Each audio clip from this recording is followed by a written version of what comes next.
sad sounding. Yeah, it's a somber opening. Yeah. It's Tuesday. It's Tuesday, January 27th. Katie's here. Hey, everybody. I'm here. And we're here to spin a tale. It's Shanahanigans Live. It's on every Tuesday. A little later today, but we warned you. Really late, but we still did. Wait, did you post it? Who posts what? Did you post anything? No, I just sat down. Okay. During the theme song, maybe you can post a thing or two, but in the meanwhile, we like to ask a very special question every single episode just to make sure our technology, music, as we learned from all the old cartoons, solves all problems, even technological ones. And that's why we asked this very special question. Is it recording? Is it podcasting? It's time for Shanahanigans Live. If you are watching now, there is a chat option, and you can chat along with the song. Or, I don't know, clap. I don't know. It's recording. This is podcasting. It's time for The show called Shanahanigans Live. I almost missed that one. That was a close one. Oh, what are we going to do this episode? I'm going to work on some stickers. Stickers? Yeah, very curious. I wonder what that's for. Yes. Katie's going to work on stickers. And didn't you know... Wait. No. Oh, no. Wait. I had a rhyme. What was it? Oh, yeah, there it is. Did you know that a lot of animation is done on twos? Twos? Huh? I missed the other notes. Welcome to Shanahanigans Live, and we have some really exciting news. I was wondering how you were going to rhyme it with that other thing, but... Better in my head, but I forgot I didn't play any of these notes. It's recording! Is it podcasting? Time for... Our live show, which is called Shanahanigans Live. Yes. And it's so... live. Cool. It is, of course, the date Katie mentioned earlier, and if you're just joining us and you missed the date, wait till next week and we'll tell you what date it is. Katie's there doing arts and artistic-y things. Yeah. Yeah, you're waving, the camera didn't switch over. I'm here. Oh, it didn't? Reading chats and things because I have no skills that I have that accordion that I can use on this show. For a little while ago, we actually had a post from Chris Caters saying, "Oh, ha, I'm early." And we also have following up with Sarah Aquarian saying hi. Hello. If you guys want to join in the chat, be sure to go over to the Google Plus section. There's a Q&A tab, little box. It should be the only one. There shouldn't be other options, but I've never been a viewer of a Google Plus, so I'm not really sure how it works, honestly. But there should be like a little box that, you switch it around. It's like, oh, I want to do this or I want to do that. And you can chat, ask questions, post them. We'll get back to you guys as soon as we can. And if you think we're taking too long to get to you guys, there's also the vote up system that can knock your question up the list. And I don't think there's a vote down, so there's no risk to do that. I think the other people need to like it as well, though, because otherwise it's like just you. So today's a cool day. Are we allowed to say why? Actually, did I just tell them something I'm not allowed to tell them? No, I think we can say.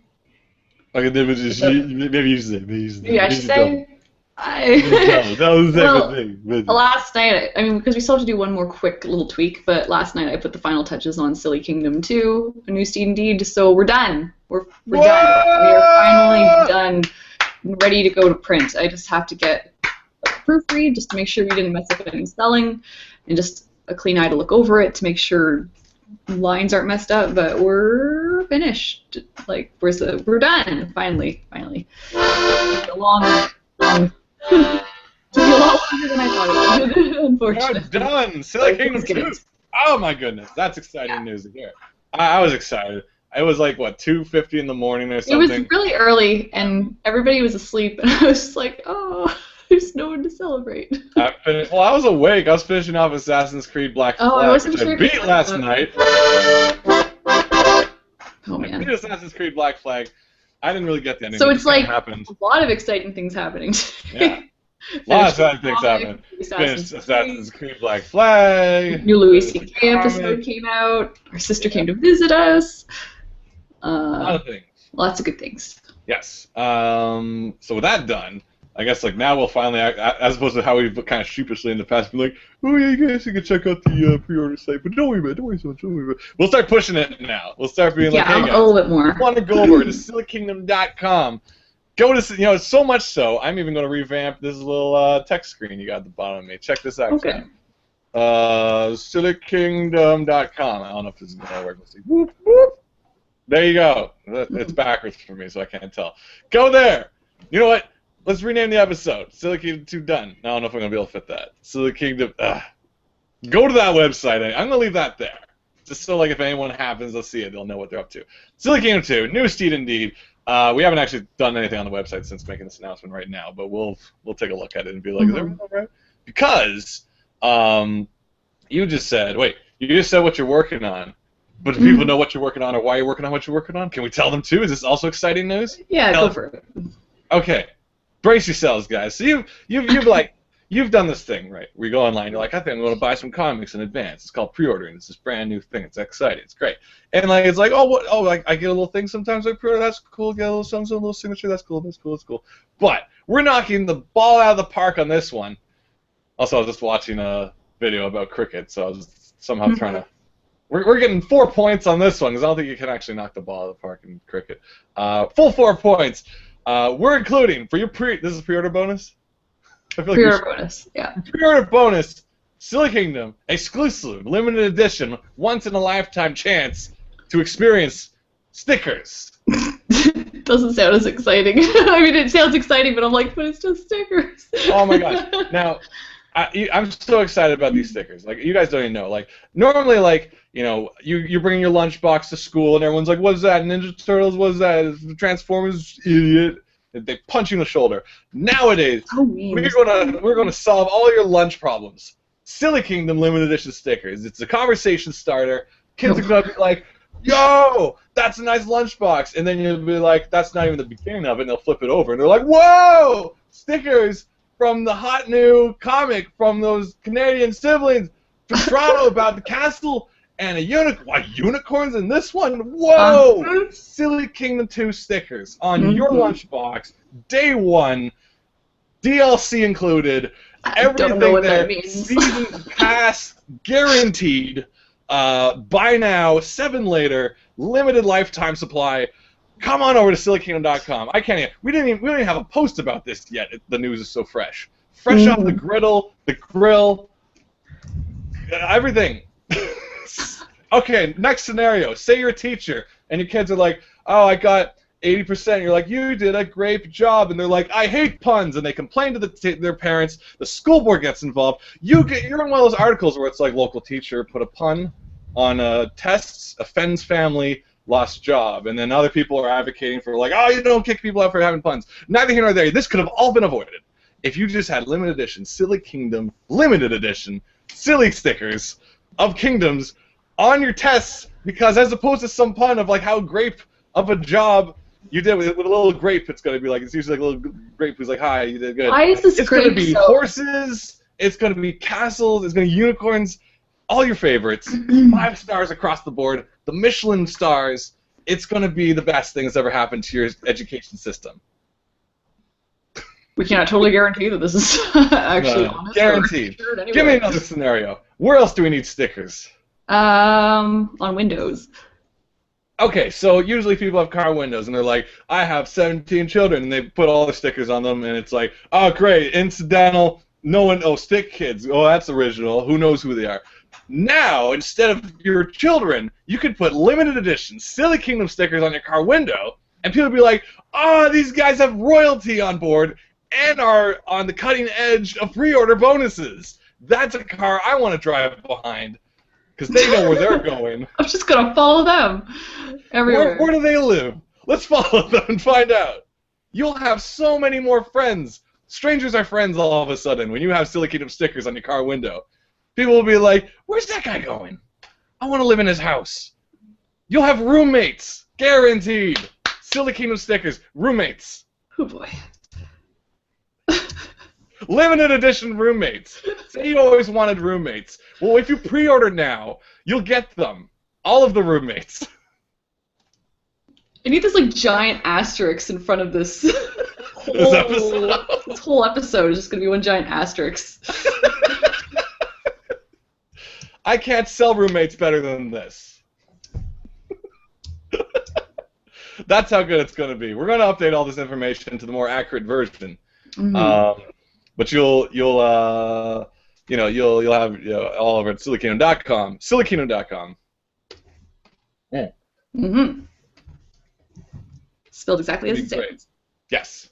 And all the pre-order information will be there. There's some information there right now, but I think we should probably revise it and be like, oh my gosh, all this new exciting stuff. Mm-hmm. You guys. We're really excited. We still got kind of locked down printing and all this and that, but hopefully, can we give an approximate date, or what are you thinking? I don't want to say anything, but we're saying nothing. No release date. No guarantee. Limited, no guarantees on release dates. All right. Cool. We got Sarah Corian asking, so does this mean will you be selling it at TCAF this year? Katie.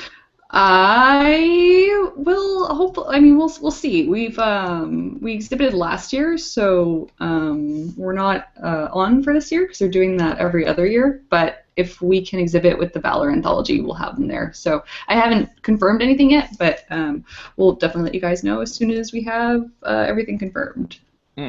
So I mean, that would definitely be lovely. Yeah. But we'll definitely have for this this con season coming up, because we have our table over in Vancouver, right? Mm-hmm. That's right. So we will have these there as well, which will be nice. So basically both ends of the country, okay, the center and the other end of the country, central, east, central, and the end of the country. So both central, east ends and the end of the country will have Silly Kingdom. Mm-hmm. This coming summer Comic-Con, spring, fall, summer season. It's going to be great. Otherwise, you can also order it. We'll give you all the information on how. But this is the only time you can get your stickers. We'll tell you guys how to do that, too. And you'll get there'll be nice stickers. I'll put them all over the place. I want one myself. Good. Me too. I don't have a do-a-tang anymore to put my stickers on. You just need well, you've got like a daily agenda for what stuff you need to do. You can put it all over that. Speaking of big news, Andrew Murray says he's got big news. He says, guys, I got big news. What's this? That's Andrew Murray. That's all he said. Thank you, Andrew Murray. I'm glad you have big news. I could probably guess what the big news is, though. But I don't know. I feel like I want him to say it in his words. Because this is a learning show, and you have to learn to get your word out there. Learn to speak. Learn to speak and tell people what's up. What's the news? He'll probably write us back quickly, but I have a feeling I know what it is, unless he pulls a snap on us and doesn't tell us. But yeah, that's going to be exciting. So once again, spelled as it's written, go to SillyKingdom.com, and that's where you're going to find a bunch of information, but we'll also update you guys on what kind of nice things you'll get with the different packages. There's not too many. There's like 2 options and stuff like that. Andrew Murray announces big news is Kristen Wiig equals new Ghostbusters movie. So yeah, I read that. Yes, that looks like a really fun cast. I don't remember who Kristen Wiig is. Help me out. She's from Saturday Night Live. She was the lead character in the Bridesmaids movie. Oh, okay. Yeah. Gotcha. Movie. Oh, I think I watched that. She was on for a really long time. I haven't been watching Saturday. I've been only watching the digital shorts all this time. Well, I mean, I've only seen just like some of the best of sketches, but she's super funny. Like, I'm really looking forward to Lady Ghostbusters. Oh, cool. It's gonna be awesome. Yeah, that's interesting. We'll check that out. Yeah. I guess other big news, like Fantastic Four trailer came out, and I'm like, I don't know anything about Fantastic Four, and this doesn't make me any more interested. I don't know. It's what it is. I've just never been a Fantastic Four fan. I don't know. Whatever. Movie news with us. Telling you guys what's up. All right, well, Andrew's not saying, so I guess we'll say it. Other big news, what we're up to. Animatic TO. Oh, you're showing art? Yeah, I mean, I'm working on it. Switch to you. I don't want to look at my face anymore. Let's switch to you. Animatic TO, I'm not sure if it's not weekly. It's like monthly, bi-weekly, twice monthly. The monthly animation show. Well, Animatic TO is Andrew Murray. This guy who's commenting right now, saying things like, and Chris Pratt is in talks to be Indiana Jones, apparently. Oh, no! I don't think we need to replace Indiana Jones. I don't need a reboot. I like Chris Pratt, but I don't need an Indiana Jones reboot. That's his news. All right. Like Chris Pratt's great, but like. Like it's not him that's making me know. It's leave that franchise alone. Well, like, all right, just to quickly go back on that. Here's the thing about Indiana Jones. I think like Indiana Jones. This is like.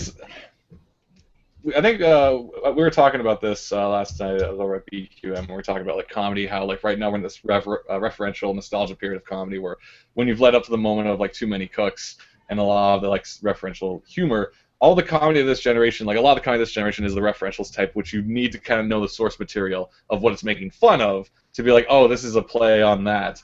But the interesting thought is children growing up in this generation, if that's their main comedy, then the comedy they know has always been based on something else, and so like, what will they make after? Is it something that's going to be based on the thing, And well, that kind always reminds me of like The Simpsons, how I never got any of the references, but I thought it was a really fun show, and then when I started to see the references, I was like, oh, this is exactly kind of the scene, which is funny for its own reason, but it's kind of like when I was a kid, I thought a lot of stuff was just funny for just because, and everything seemed kind of wacky and just, oh, that's just so funny. But then when you saw it parroting stuff, I was almost a little disappointed when I got a bit older. So I was like, oh, okay, but the tributes are fun too. But it's something that as a kid I didn't know they were referencing stuff. I thought it was just all wacky within that world.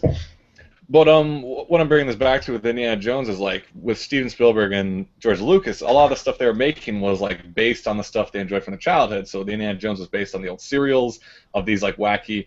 And this is why like a lot of the scenarios are so ludicrous. Like having, darts shooting in temples. It's like, who set that up? How long has that trap been there? These guys are hiding in walls. How long have they been there? It's crazy. But this is like the lunacy that happens in these serials, like adventure serials and High Tides and all that crazy stuff. So, that's what they made was based on something for them. But if people are now making like, we better remake Indiana Jones, it's like, so are you making it based on Indiana Jones, or are you guys now also watching old serials that they didn't watch and basing it on those ones? So it's kind of like it becomes like Indiana Jones' tribute to serials.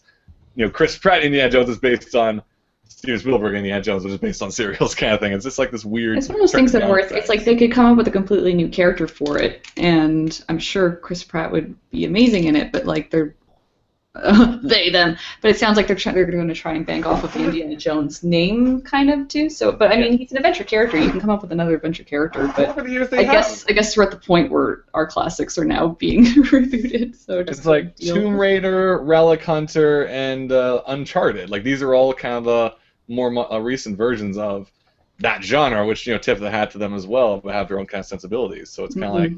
And like I know this is kind of like the thing that a lot of people discuss about like what's going on in Hollywood, like whether the RoboCop movie was actually a RoboCop movie or if it was like an action robot movie that then later got tied to RoboCop, so it'd be something more familiar kind of thing. It's like apparently like a lot of the Die Hard films back in the day were like that too. It's like here's an action film with a cop. It's like can it be Die Hard? It's like all right, fine, now it's Die Hard, with a cop, Yeah. So and that's my kind of worry. Like the whole reboot phase is kind of like it's all.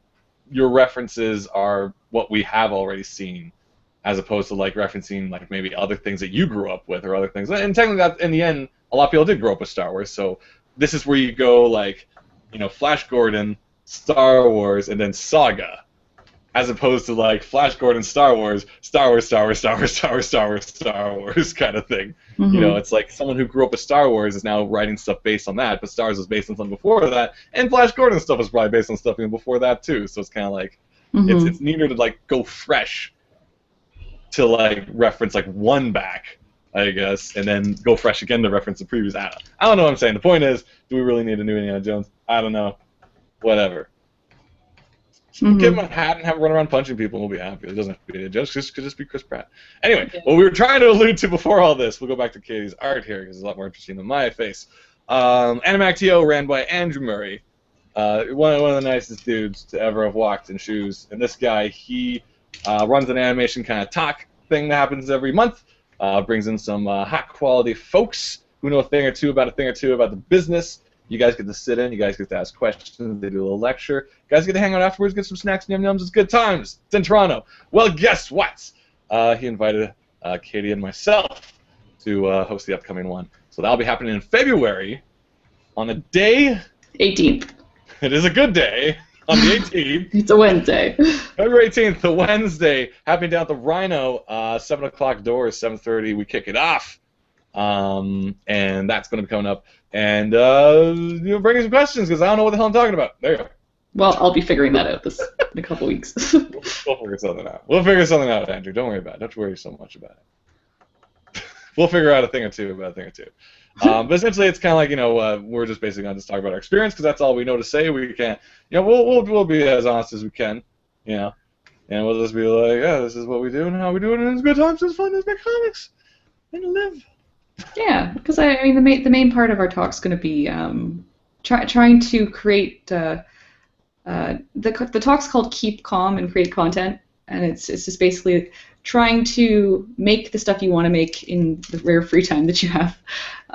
Because for our experience, it's we love making comics and videos and all the different projects I'm working on, my brother's working on, but that's not our full-time job. Our full-time job is other work that does take up a lot of time, does take up a lot of energy. So it's how do you find the time and ability to create what you want to create while you're also working a pretty demanding day job. So hopefully we can help out, give some tips and stuff like that, and get a good discussion going on for some Q&As at the end as well. And it should be a good talk. Chris Carey says that Andrew is a cool dude, and Andrew Murray says Andrew smells. So there you go. The teams are split. A little while back, Sarah also pointed out, I always like some Melissa McCarthy, too. I guess it's SNL. Yeah, she's even if she always plays the same character, apparently. So. Yeah, she plays like the crazy one. I love her. I don't know any of these names. Like, I've not been on SNL. She's also in Bridesmaids. Yeah. Maya H also says, I don't understand why we need a new indie. But I am okay with Chris Pratt in general, but please, Hollywood, don't put him in absolutely everything. Calm down. I know he's in right now, but pace yourself. Yeah. Pace yourself. That's a lesson we must all learn.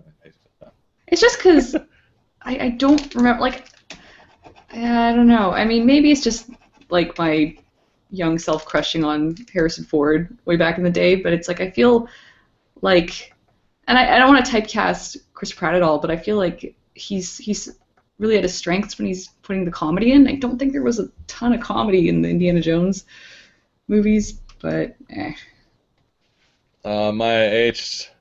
telling the tall tales, and I heard Andrew once saved a baby from a burning building by simply winking at the fire. Sounds about right. This one time. Let me tell you. I think everyone has like some sort of Andrew Murray story. This one time, I got to McDonald's too late for breakfast menu, but then Andrew Murray showed up, and I had all the Egg McMuffins I could possibly want. This is the kind of guy Andrew Murray is. Watch out. Watch out. We got Jordan Kadena. I apologize if I'm butchering names, because that's what I do. But he says, just got back from work. How long do the hangouts last? They range. Usually it's an hour. Sometimes we extend it. Sometimes we cut it short if we're like, we got better things to do. But if you guys have questions, because this is a learning show, or if you think, like, what kind of things would you, if you're in Toronto, or if you're going to miss it, and you're curious, like, what kind of things would you want us to talk about? We have some things in mind, but we're curious, what do you guys want to know? Because we don't want to get up there and I'll be like, this is how I do, After Effects, and you're like, boo! Talk about that other thing, and I'm like, all right. So what kind of things do you guys want to learn that we have yet to even like talk about on this show? I don't know. Or like something to break down more. Like, we can just like we'll get on stage and just list our favorite animes and see how long that lasts. Like you remember Robot J or what was it called? Friggin' best $10 Marionette J, Saber Marionette J. Remember that? What an interesting series that was. Is Megumi Hayashibari, known for Ranma, playing the role of Lime.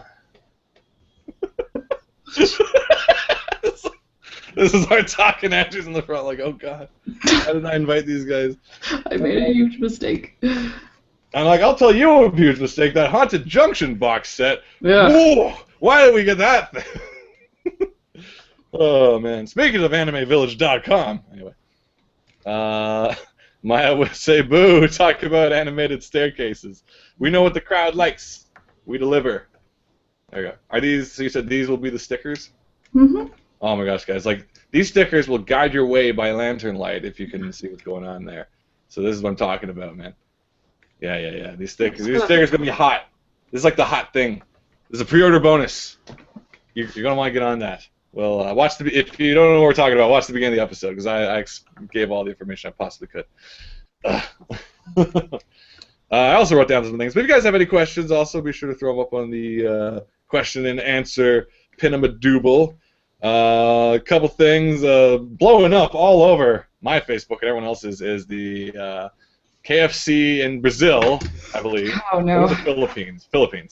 They for only 2 days and limited quantities per store, which was interesting. They came up with this ingenious new food product called the Double Down Dog, which is basically chicken, KFC breaded chicken, that engulfs a hot dog, and you go from there. The promotional art looks delicious. The photos of the real thing look atrocious. Check it out. The professional art does not look delicious. Are you kidding me? They made it so appealing. It looks like a heart attack. With a hot dog. It's covered in cheese. Yes. It's monstrous. Yeah, it looks delightful. If you guys don't want it to come into your country, be sure to send a letter to your senator. I don't know, because it's probably coming here real soon. Oh, no. Or buy our stickers at SillyKingdom.com. We got Jordan saying, I can learn? Okay, well, when I look at art-related jobs, they usually ask for 3 years of Photoshop experience or something like that. Would I really need 3 years?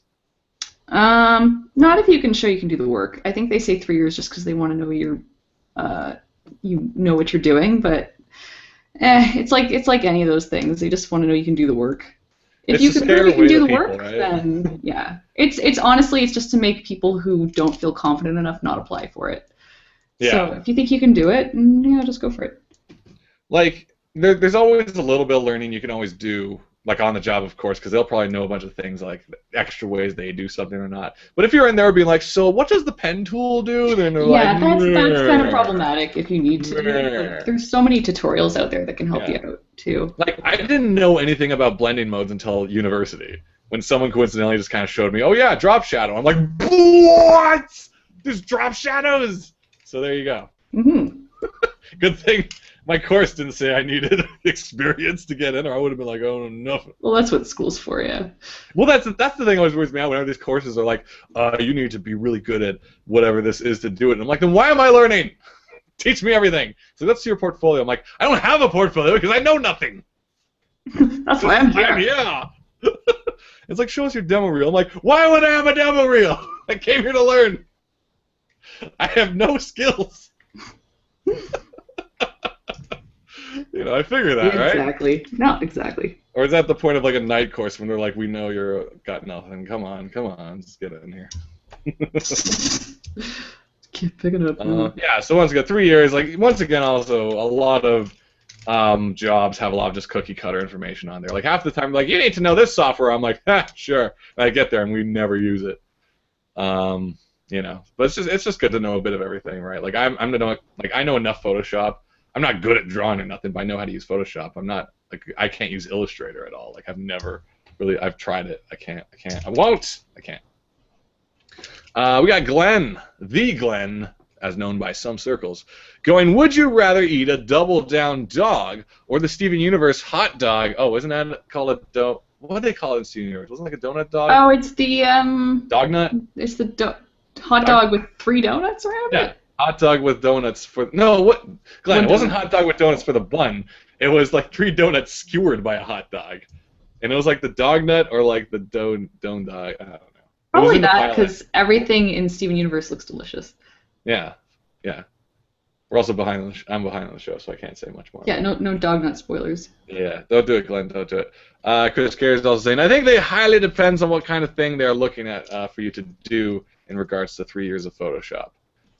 It's just good to know Photoshop just in this industry in general. Like I haven't had any resume really that needed to use it or any job, but I'm using it all the time no matter what. Because like for video, I'm like, I need to crop this out and make it smaller. I don't want to do it in the video because it will just be it's not actually deleting the size of the file. Photoshop is like permanent effect on stuff unless you're using like not transfer modes, but like masks and stuff like that. Now once you start learning masks and things, your whole world changes because you're like. Back in the day, it's like cut and delete, and oh, I screwed that up and I saved. Oh God, it's over.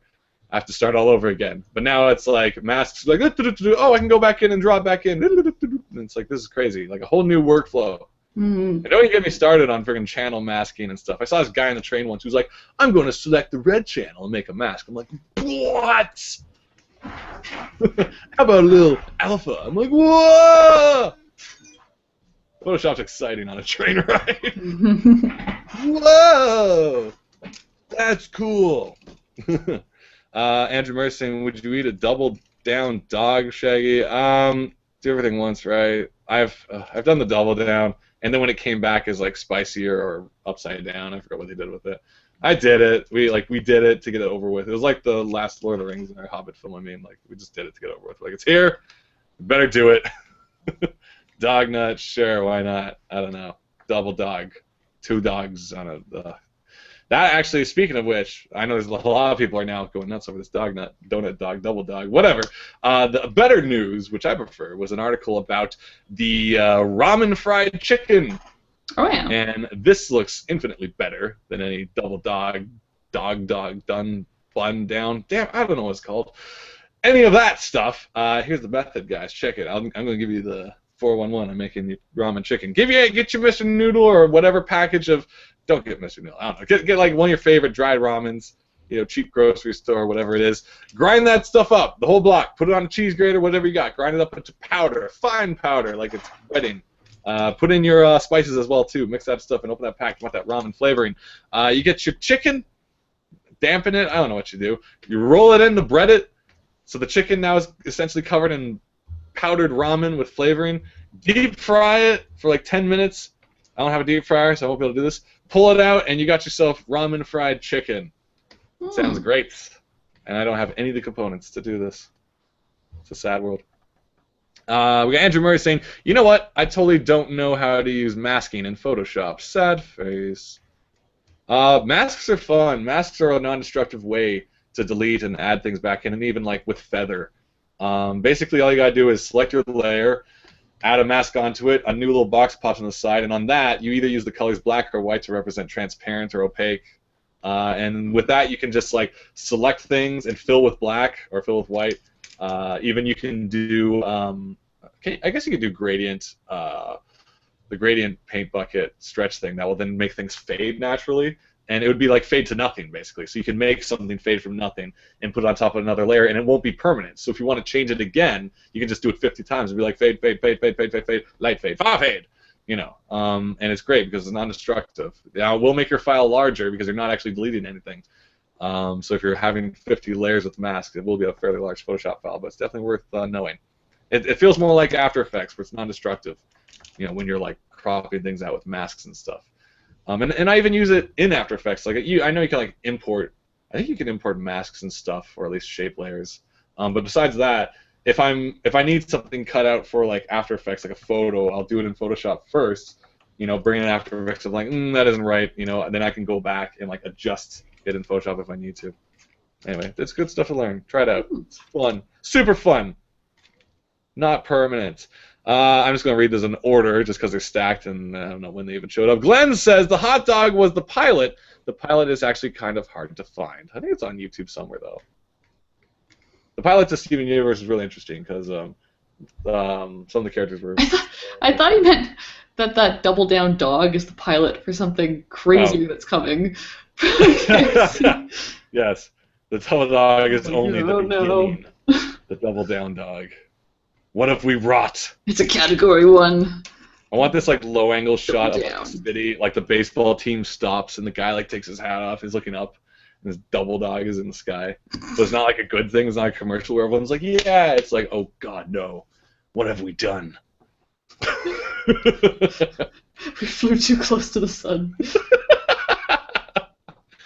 We got Chris Gator saying, anytime you want Mr. Murray, I will teach you my masking ways.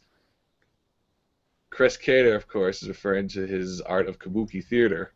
Excellent. And he'll teach you the ways of the fan dance. So there you go. Excellent. Always wanted to check that out. Katie, what version of Photoshop do you use? Use the totally legal version. Done. Next question. Glenn says same difference. I don't know what it's reference to. I don't know what you're talking about, Glenn. Glenn also says, if you have a tall pot, you can deep fry stuff in it. Deep frying makes a big mess, though. Yes, Glenn, here's my little story. I'm like, hey, I'm going to make tempura yam, because that's my favorite thing on the menu. Couldn't find a yam, so I'm like, whatever this other thing that looks kind of like a yam is, I'll try that out. First of all, hard as hell to shave it and cut it into, like, tempura-shaped things. And I put it in water, and tempura batter, dump it in this pot that's full of boiling oil, but nothing over 8 on the stove, because then that's dangerous. It'll explode. And then it's just like all the breading just separates from it and starts burning and sinking to the bottom of the pot. Yikes. And they just come out as like chips. And I'm just like, well, that's why we go to restaurants. The end. I'm not a deep fryer. Let me put it that way. I don't have the cook. Also, I didn't have like a little cage. So when I dropped it in, they just went like anywhere. And it's like, oh, there they go. They're free now. Find your brothers. Cook unevenly with your family. Yeah. These stickers are coming out quite boss. How big would you say these stickers are? They're going to be in a 4x6 sheet, so like postcard size. Oh, that's nice. That's why we're trying to jam as much as we can on this postcard. We're trying to use up all the sticker space possible. Yeah, I'm gonna try out Sticker Mule because I've heard good things about them. Yeah. I know I had other things on my list, but I didn't actually look at it yet. I've just been going from memory. Let's see. That's not my list. That's my thoughts. No.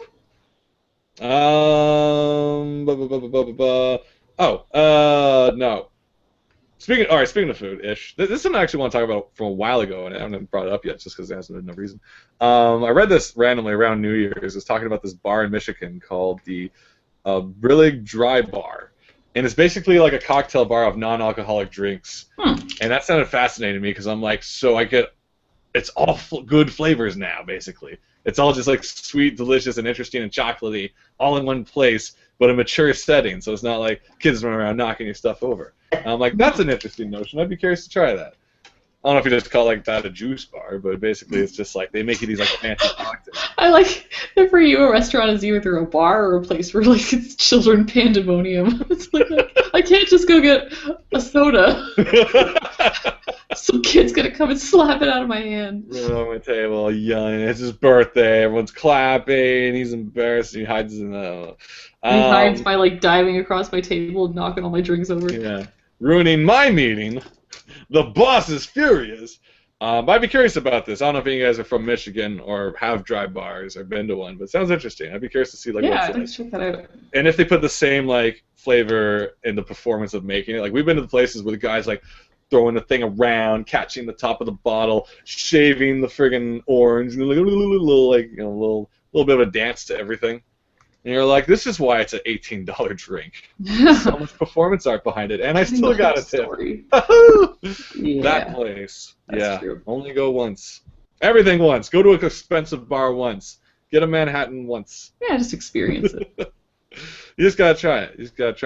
Also coming up as far as I'm not doing the event thing yet, but I got my tickets for T-Fest. Yeah, you did. Nice. Toronto Tea Time. I don't know what it's actually called, but it's happening at the Toronto Reference Library this coming weekend, Saturday and Sunday. Oh my gosh! You can get the 2-day pass, or just go Saturday because you realize you don't need so much tea. No, I don't need so much tea.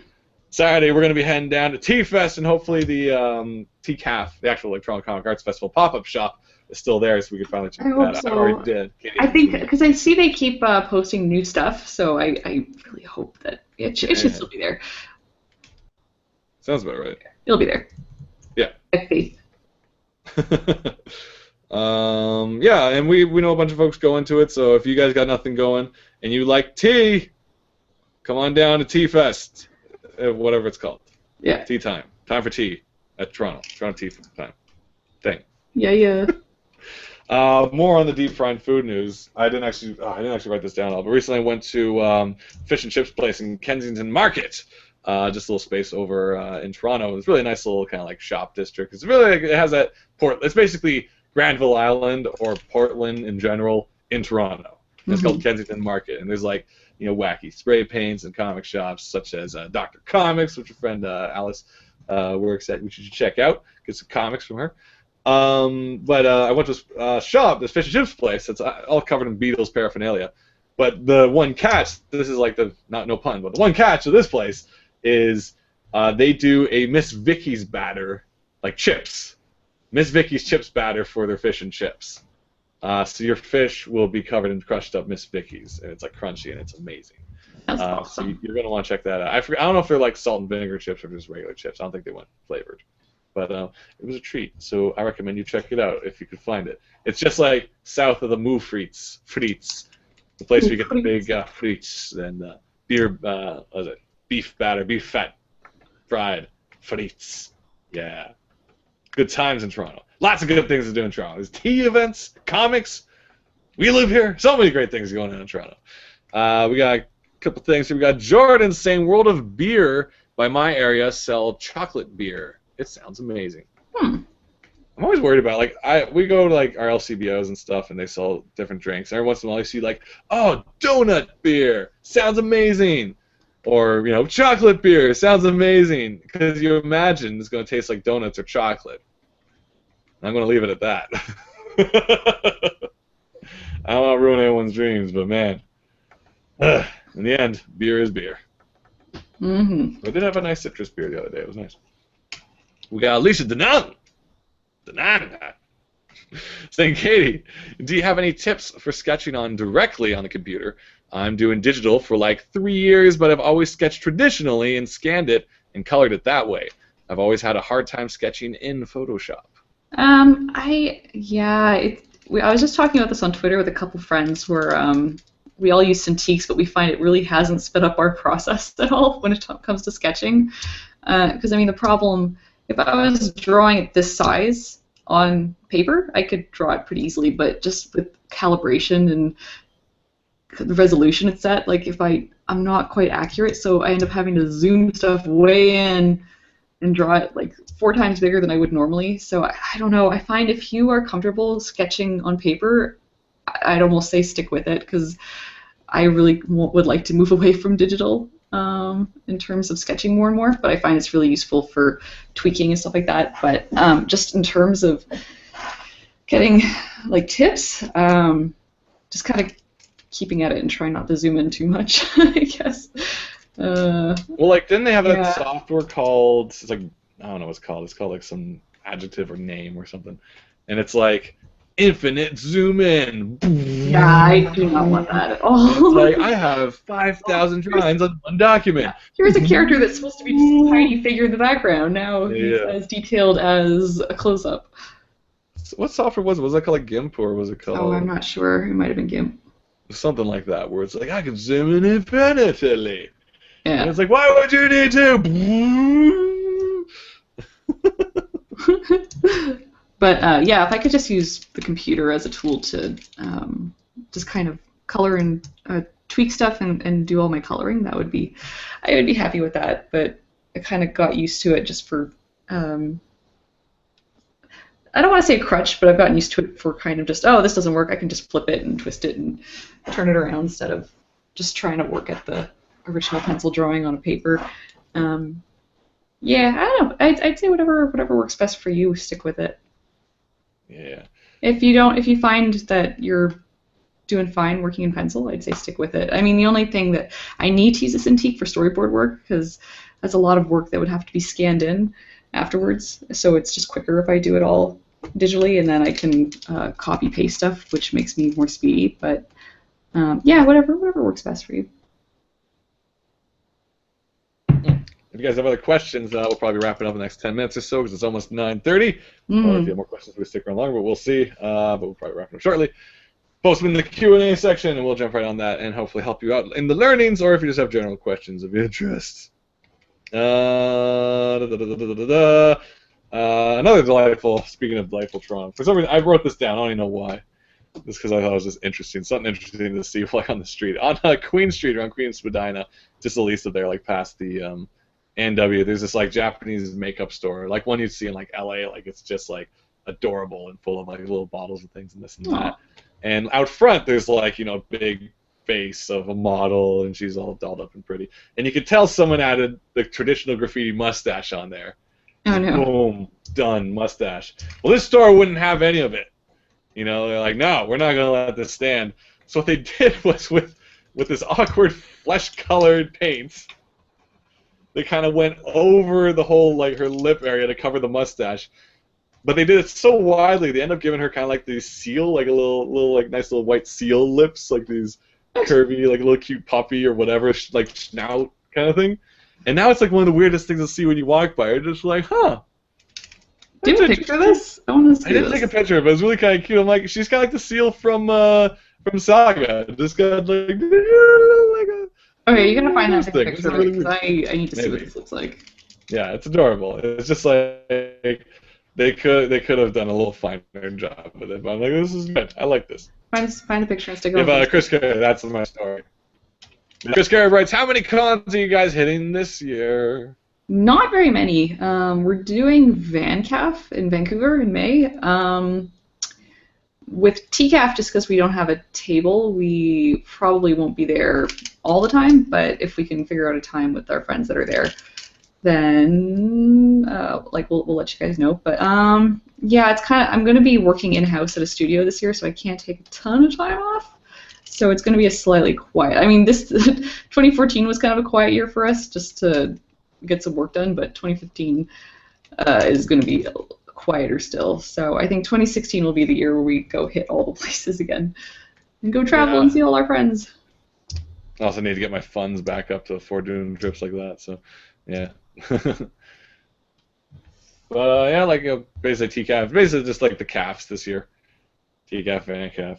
Mm-hmm. That being said, the main thing we're holding out for is like someday we'll be invited to a convention and we'll be like, yes, the flight is covered and the stay is good. We've made it. We will go. That's the day. That's when I know we've made it. That's like the day. An invite. I would love that. Like a paid, not this. Like, can you guys show up and pay to get here? Like, well, yes, but no. Pay for me. I'm like, that's the day. That's when you know. That's when you know. You're big time. That's when you need big time. I don't know.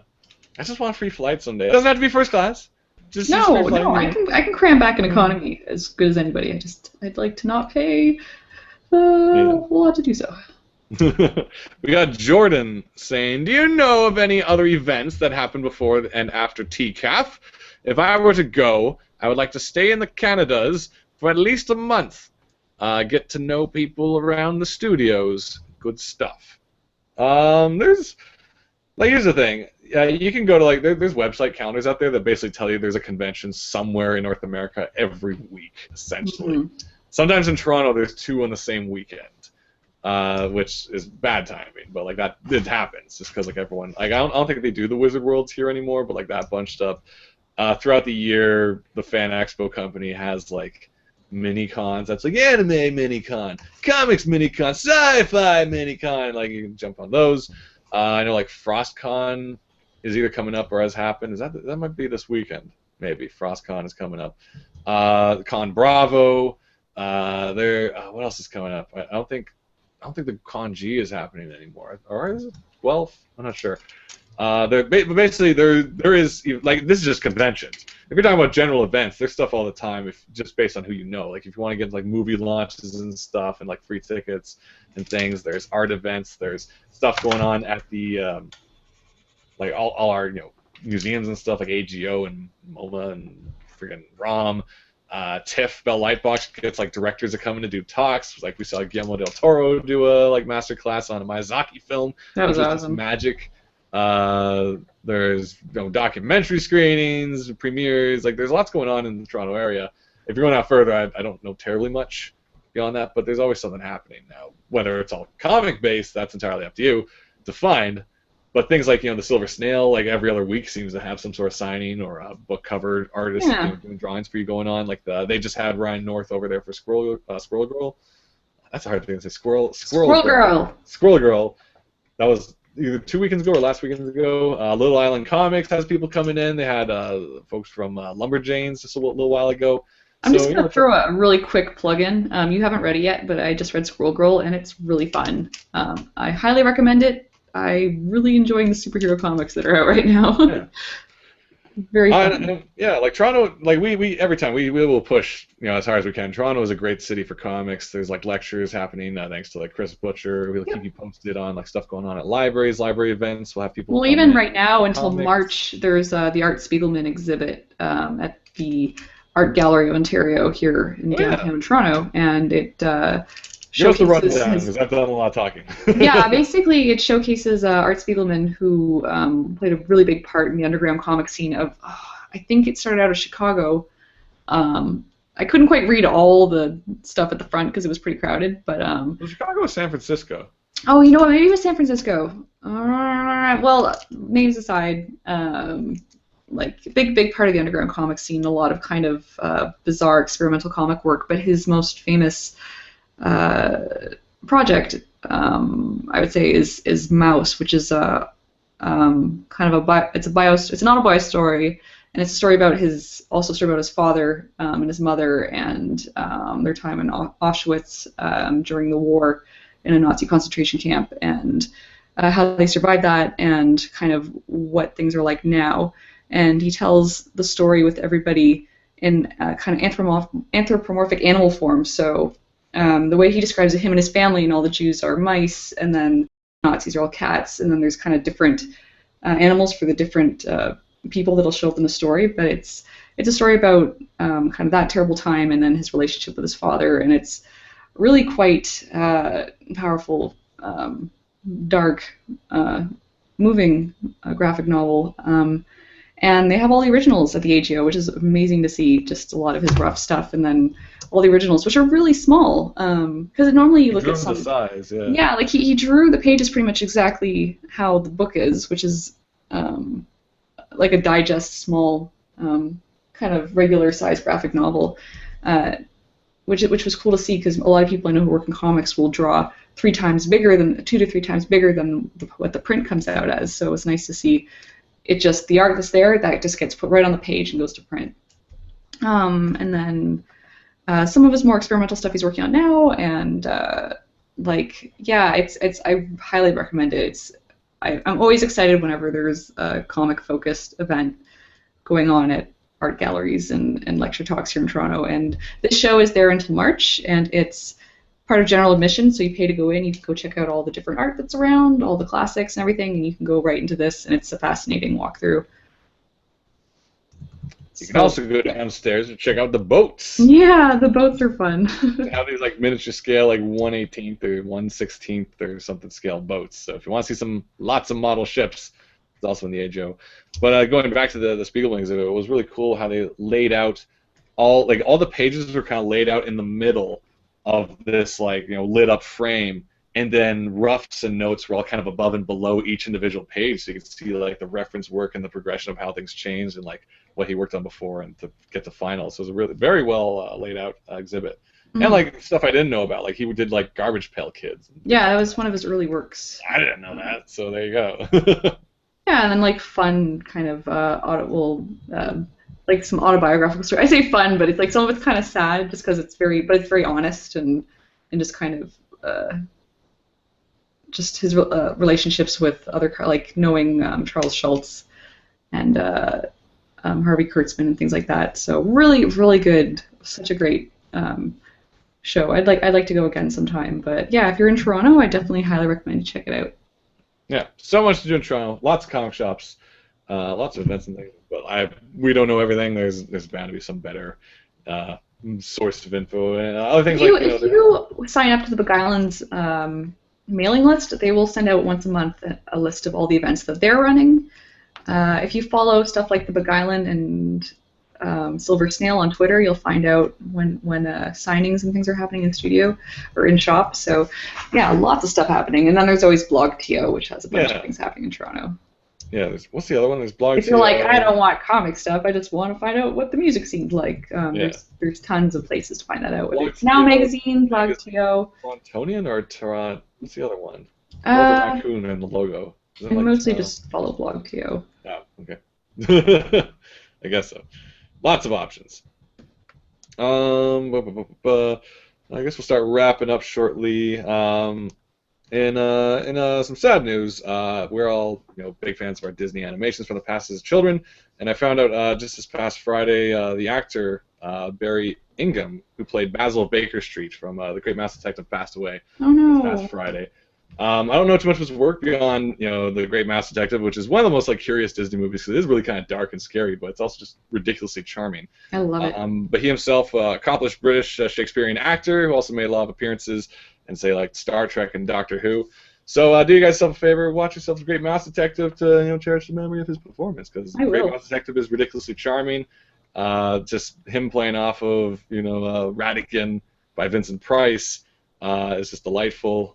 And the one moment of that film that kind of like caps it all is when they like solve the trap and then just goes, smile everyone, like in front of the camera. That's supposed to take a picture of them all being killed. So yeah, check out The Great Mouse Detective, a classic Disney film that doesn't get much of its due nowadays. A lot of people still kind of always reference a lot of the princess, more content, but this is Disney doing a lot of different storytelling. So that was Barry Ingham. So he will, as they say in Hollywood Babylon, he will be missed. He will be missed. We got Jordan saying, that sounds crazy. Speaking of music, what are your favorite albums? Katamari Damacy soundtrack, Jet Set Radio soundtrack, South Park, Chef Aid, and honestly, and the Mortal Kombat the motion picture. Done. Maybe. Well, the stuff I'm like listening to a ton right now, because that's usually what I go by. I find something I like and I listen way too much to it. But I generally listen to Eclectic 24 on KCRW Eclectic 24, which is an LA radio show, and they played this one song that I was just like, oh my god, that is beautiful. So I wrote it down and I tracked down the artist, and it's Agnes Obel, I believe is her name. I'm just gonna quickly see if I can find it to make sure I'm not messing it up. Anyway, the song they played was called "Fuel to a Fire," and it was just really, really pretty. And I was coming up with all these ideas for story stuff, and I was like, yes, I'm gonna keep listening to this. But where's my music? The soundtrack of that thing is called Aventine by Agnes Obel. So that's my latest thing I'm listening to a ton.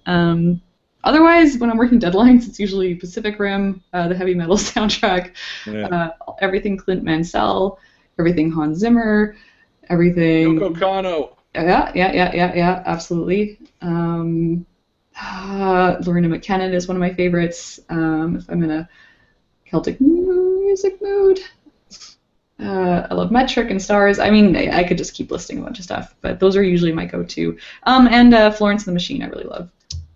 Yeah. A little ago, I was in my like electro swing phase, and I just go on like Songza or Groove Shark or whatever, and just like play. Yeah, it's great. That stuff, and it's there was one band in particular that's all they do, and what was their name? It was called like Caravan or something like that. Electric Caravan. That's fun. But it was like they have like 2 albums right now, so and that we also played that during like Ladies and Gentlemen, I think. So it was like a fun soundtrack to have. Cool. Well, we'll start wrapping up because we're past our hour, and we don't. Yeah, and I want to watch more of the Louis C.K. stand-up. Oh, did he pause? He kept going, but I'm gonna go back and watch. Jerry! Done. We gotta watch the new. Check out the new Louis C.K. It's really funny. He uploaded it to his site. Yeah, which is awesome for him. That he $5 off his site, I believe. $5 off his site. I forget the name of it, but there's a new Louis C.K. stand-up, and we just got halfway through, and we just got to catch the rest of it. Legit, go legit, guys. Come on, pay Louis. He's a good support guy. The stuff you like. Support with your dollars. Yeah, that's why I like a song I like, and I will buy it now. Because when I was a kid, I was like, I'm gonna just rip stuff. But now that I'm an adult with a professional job, I should pay for stuff. So I should buy. Yeah. Like I'm now getting more into like supporting Patreons of like people who like I watch their stuff weekly. So it's like at the very least, if it's like $1 per episode, that's something kind of thing. So it's not too hard off of me, but at the same time, if everyone pays $1, then that helps. Like, imagine that. If everyone paid $1 for a YouTube series per episode that they enjoy, that would be enough. $1 a month to help support a creator you really like, and it's $1 that you won't really miss, but will definitely help them out. Especially friends of mine that it's like, help me make my Patreon goal, and I don't have to take on freelance this month. I can work on this comic full time, stuff like that, which is wonderful. People get to make what they love, and you get to read the stuff you love. Quickly, Jordan also says OSTs, original soundtracks, are 9 times out of 10 really good. Oh, they're amazing. Edward Scissorhand OST is so beautiful. And so is The Gladiator. And so is Last Exile and Ranma 1.5 OS, the OVAs. I used to listen to that. I wrote so much as a kid while listening to the Ramen. Well, that's it. Like, music. it's such great, just brain. Yeah, because it's not any particular scene. Like, it is technically, but often they reuse this as incidental music, so like you can apply it to something else. The Trigun soundtrack, Spicy Stewed Donuts, is great. Even like I was saying, that album I downloaded, like I haven't done much writing. I don't really do much writing just because usually with storyboarding, it's like, here's a script, make it work, and so you're working with a script that's written for you, and then with the comics we work on together, you write them. But I have stories that I'm working on very slowly on the side, but just with this album, it kind of unlocked this plot thing for me that I'd been kind of on the back burner, and I was like, oh my god! So just nonstop writing for from midnight until 4 a.m. the other day because of this album, and it's just you start picturing scenes, you just start picturing themes and characters, and you're like, oh, this would be so amazing if this happened. Very exciting. Like that was something I forget who said it, if it was like Amy but it was like, listen, if you're writing or drawing a certain scene, listen to music that's kind of similar to that scene, and it'll kind of help. So if it's like a sneak out escape, get some sneaky music or something like that playing, so like, and it kind of helps you flow through it in a weird way, Whether it means you're actually just like writing your scene based on that music, so it's like all the same beats are matching. I don't know, but it's like it does help out. Like that I remember. I don't know if it was beat for beat, but I remember when I used to read Blue Monday by Shanna Clugston Major. I think I said her name right. She would always have kind of little asterisks in the panel with what music she was listening to or thought would go well with certain sequences. And I was like, that's kind of neat, because it's like, oh man, if you just listen to this is perfectly what is happening in this sequence. Because there's songs in my head when things are going. I mean, I don't have a playlist for Silly Kingdom, but for some scenes it'd be like, oh, that would be cool. And this is the song that inspired this, so I listen at this point. Yeah, I think like Scott Pilgrim, or did they have their own music in that? I don't know. I think they have their own songs written during those scenes. A bit of a mix. Cool. I think that's we gotta start wrapping up. So once again, to give you guys the updates, go to Animatic TO on Facebook or Twitter or whichever for the upcoming show in February.